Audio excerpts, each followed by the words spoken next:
Hello, Adas. Si Pablos nga pala. So, siya mag-a-assist sa akin ngayon para sa popping natin. And yung folk dance na naka-assign ay Lakota Manilenya. So, nakita ko sa dati sa folk dance ng mga Filipinos, maliliit, yung para pa ang bata yun. Tapos may garter pa. Eh dito, wala talagang garter. Tapos, ang laki ng kahoy niya. Maliit kasi yung kamay ko. So, first time ko mag-try ng ganitong klaseng folk dance. Kaya, hindi lang talagang sa steps lang kailangan galingan. Ito, kailangan talaga sa technique. You have to practice. Tsaka medyo dumudulas din siya eh. Yung posture natin, very elegant lang. Pero yung challenge nga doon is i-mix natin siya with a very raw and sobrang street na style na popping. Ngayon kasi mas close na kami, so tinatanong ko, Das, meron ka bang ibang schedule o meron kang gagawin pa na work? Kasi kung hindi, mag-rehearse pa tayo, parang extra time talaga to rehearse. Before kasi nahiya naman din ako sabihin sa kanya na mag-polish. Ngayon kasi nagtatanong siya sa akin. And also, ako din naman, comfortable ako sa kanya. Pati sa mga liftings din namin, sa ibang mga ginagawa namin, syempre at the end of the day, bukod sa maganda yung dance, gusto din namin syempre na safe din si Das.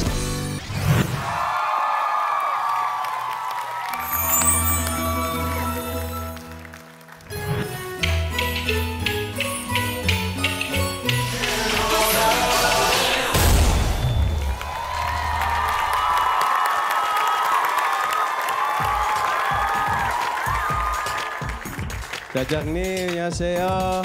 Mang. Lakota de Manilenya. Ang question ko kay Das, saan mo siya makukompare na culture dance ninyo? Actually, hindi ko ma-compare po kasi first time ko magamit sa kamay ng ganitong kahirap na bamboo. Pero kailangan ilaban ko sa dance. Parang first time ko nakita. Kaya na-amaze po ako sa Filipino folk dance. Kasi kakaiba po. As in, Salamat. Maraming salamat. Alam mo, kahit siya ay Koreana, may pusong Pilipino talaga. Maraming salamat. And, Yes po. Pinay na to, Mang. Pinay. mahal ko kayo. Seryoso, kayong dalawa, wala kayong hindi gagawin, wala kayong hindi kakayanin.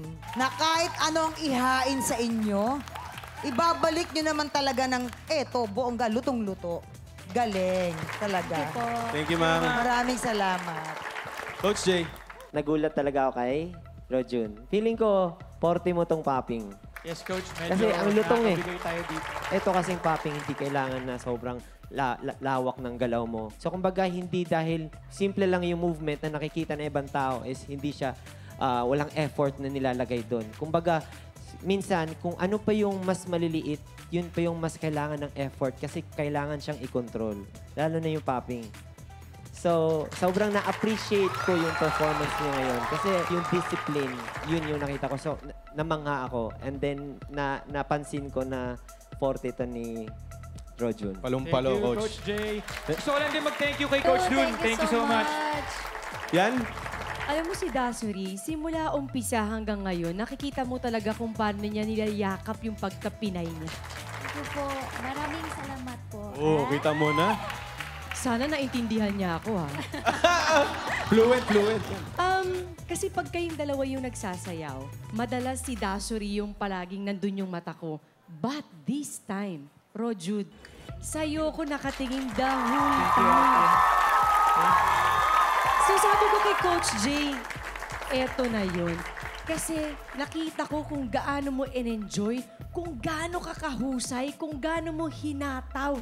Thank you, Tian. Thank Ang you. husay mo talaga. Thank you, Yan. At syempre, hindi pa tayo tapos. Ito na, sina Vision Patrick at Kakay para sa kanilang turn sa dance floor. Abangan ang contemporary dance nila sa pagbabalik ng Stars on the Floor!